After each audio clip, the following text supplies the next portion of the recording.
and I'm very disappointed it didn't pass. We ran the right play. You keep saying it's the right play, and you can't get every Republican to vote for it. That's your own party.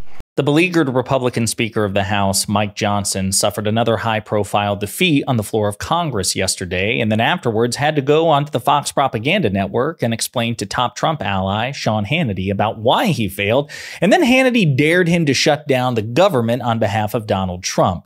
But before we unpack all that, if you end up liking this video and you want to support the channel, please be sure to hit the like, subscribe, and alert bells before you go. All right, friends, we have a couple of clips to talk about in this video. Mike Johnson is someone whose job I don't particularly envy, even though he is ostensibly the most powerful elected Republican in the federal government. He's a guy who also, unfortunately, has his entire party working against him, in large part because of his own efforts. So the MAGA Republican Party is objectively terrible at governing, and it's prone to like internal civil war, schisms between the so-called Main Street moderate Republicans and the far-right Freedom Caucus, who is particularly loyal to Donald Trump. And Mike Johnson is, for all intents and purposes, in the same position that his predecessor, Kevin McCarthy, was in. Again, they are all to blame for this. Mike Johnson helped create this situation, so I don't have too much sympathy. But as a student of politics, it is interesting. So Mike Johnson has to help get the government funded. He has a responsibility, so do his counterparts in the Senate. And then, of course, any sort of budget has to be signed into law by President Biden before September 30th. Otherwise, the government shuts down on October 1st. Well, because of internal political shenanigans, this continuing resolution, which is basically a stopgap measure to temporarily fund the government, it was defeated because of Republicans, 202 to 220. Okay, so another high-profile defeat caused by Mike Johnson's own party. Then afterwards, he went on to, back to his home turf, right, to sympathetic territory, the Fox propaganda network, and spoke to top Trump ally Sean Hannity. But even Hannity was kind of frustrated with Mike Johnson's public failure. And I'm very disappointed it didn't pass. We ran the right play. We came a little bit short of the goal line. So now we'll go back to the playbook. We'll draw it up. We're already hearing good ideas from our members. And we got time to fix this, and we'll get it done. Let me ask you, you keep saying it's the right play, and you can't get every Republican to vote for it. That's your own party. What are their objections, and how do you get them on board? So again, that is Sean Hannity, Republican sympathizer, Republican simp, and asking this presumably in part on behalf of their mutual master, Donald Trump. But you can hear the frustration in his voice. Like, this didn't fail because of Democrats. It failed because of you and your party, your own party voted against it. You say it's the right play. How can that possibly be? And of course, Mike Johnson wants to deflect the blame to the other chamber of governance. But the fact of the matter is that in May of last year, his predecessor, Kevin McCarthy, made a deal with President Biden to fund the government, not temporarily, but for the full fiscal year. And it was McCarthy and Johnson and the Republicans who reneged on that deal to try to extort the Democrats. They failed because the Democrats really didn't blink. And as a consequence, the government has been funded because of one temporary stopgap measure after another, with Republicans inevitably folding and seeking help from the Democrats to defeat the far right flank. So it's because of Democrats that the government is funded even temporarily at all. The problem is Donald Trump wants the government to shut down, stupidly.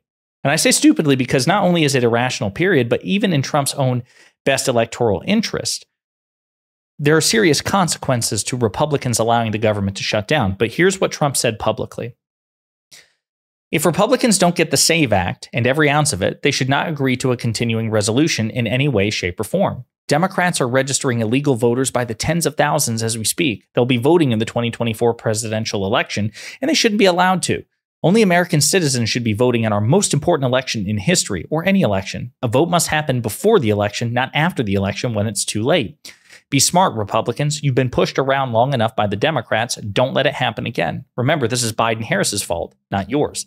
The SAVE Act is basically a redundant piece of legislation which criminalizes or makes it illegal for non-citizens to vote in federal elections. But it's been illegal for non-citizens to vote in federal elections for 30 years. There are already federal laws prohibiting it. So number one, it's redundant. Number two, they're sneaking in poison pills in the SAVE Act in order to increase the burden, increase the requirements for eligible voters to vote, that basically they have to continually prove or produce government ID. that's a non-starter, especially, again, for Democrats, because they recognize that that will help depress the vote. And again, it's a solution in search of a problem. It's already illegal for non-citizens to vote. When non-citizens vote illegally in federal elections, it's a blip of a blip of a blip of a blip of a blip of a rounding error. The Heritage Foundation has been tracking it for years and can only find a handful, a dozen or so examples over a span of 20 years. So it's certainly not outcome determinative. They're basically trying to appease Trump's conspiracy theory brain and hopefully depress the turnout for Democrats, and Democrats aren't biting. Now, in this next clip, despite all of that, Sean Hannity, again, presumably on behalf of Donald Trump, their mutual master, effectively dares Mike Johnson to just shut down the government. Why don't you just shut down the government? Why are Republicans so reluctant to ever shut down the government? Why don't they just shut it down? Because, well, let's be honest, when they do shut down the government, it's not really a shutdown. Non-essential workers get a furlough. They usually get back pay. And essential workers keep working. Our armed forces keep working. Social security checks, etc., that keeps going out. Essential services continue. We'll get to the reason why, at least the reason politically why Republicans should be concerned. But before that, Sean Hannity's glossing over quite a bit. We talked about this in the last video that we did about the government shutdown, which is that certain essential services remain, but they're heavily inconvenienced. So even Social Security checks, they could be delayed, number one. And number two, new Social Security claims can't be can't be processed during a government shutdown. So that would cause enormous delays. On the other hand, we even see enormous flight delays as well and flight complications because TSA workers are reduced and overworked, right? So these are just a handful of examples. SNAP benefits, food stamps, they are not distributed nearly as efficiently or nearly as timely as a consequence. As a matter of fact, there have been shutdowns during a government shutdown. These are just a handful of examples. This is disastrous. This is why government shutdowns are things feared by both parties. Mitch McConnell, the Republican minority leader, gives another damn good reason too. Susan Collins said yesterday that a 6-month CR could have a devastating impact on defense spending. Do you think your House colleagues should drop this idea of 6-month CR and do a 3-month CR until December? I think we first have to wait and see what the House sends us. My only observation about this whole discussion is the one thing you cannot have is a government shutdown. It would be politically beyond stupid for us to do that right before the election, because certainly we'd get the blame. And one of my favorite old sayings is there's no education in the second kick of a mule. We've been here before. I'm for. That's the real reason politically. I mean, obviously, we know that Republicans have no talent for or interest in responsible governance, which should be their prime motivator.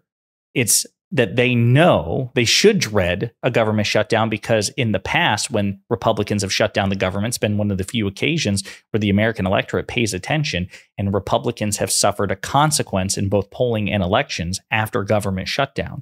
That's what he says. He knows that they will be blamed, and rightly so. So it's a really stupid idea. It's why Mitch McConnell, who has gone out of his way to avoid criticizing Donald Trump, despite his obvious disdain for Trump, why he says it's beyond stupid. I'll also say, to kind of wrap this up, as a consequence of these disastrous public defeats, Jake Sherman of Punchbowl News has talked about this, according to sources in private, small leadership meeting, Mike Johnson says he's going to talk to Trump about the continuing resolution. Trump has said Republicans should shut the government down if they don't have the SAVE Act. House Republicans have begun a clean-ish stopgap that will fund the government through December 13th or December 20th. The continuing resolution does not include the SAFE Act, but will include anomalies that both parties agree on. Okay, so as of right now, it's not looking good for Donald Trump's wishes. It looks like he's going to take another L, and Mike Johnson's going to have to be the bearer of bad news, which will no doubt piss off the likes of Marjorie Taylor Greene in the Freedom Caucus and could potentially cost Mike Johnson his job unless Democrats choose to save him, which, of course, if Democrats choose to do, it should be for purely cynical reasons, and they should extract brutal concessions from Johnson in turn. So there are ways that this could spin in the Democrats' favor if Republicans foolishly choose to do the wrong thing.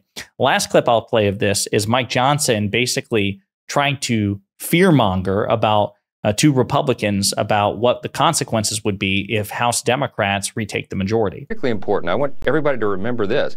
When Donald Trump is elected president, if the Democrats have the majority in the House, they will impeach him on the first day of office. That everybody knows what will happen here. Very possible. That's possible. That is a timeline where Trump wins the presidency, God forbid, and the Democrats either keep the Senate, take the House, lose the Senate, keep or take the House, so only have one chamber. But yes, if Democrats have one chamber of Congress, I hope they have all three. I hope Trump doesn't win the presidency. I hope we keep the Senate, and I hope we retake the House.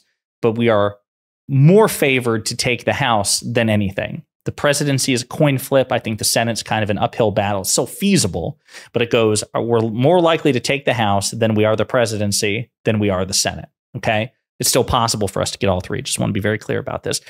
But I also want to make it clear, if Trump, God forbid, becomes president and Democrats take the House, they should impeach him, and they should continue to impeach him. They should impeach him relentlessly because he's committed impeachable offenses while president of the United States.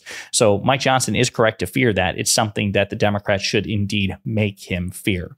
So anyway, Mike Johnson, terrible job as Speaker. He helped create the conditions which make his job so terrible, so I don't have any sympathy for him. And it's fun to watch him and the Republicans fail in real time in front of the American people as an election rapidly approaches. And there are many opportunities for Democrats to politically exploit this, and they should. In the meantime, let me know what you think in the comments.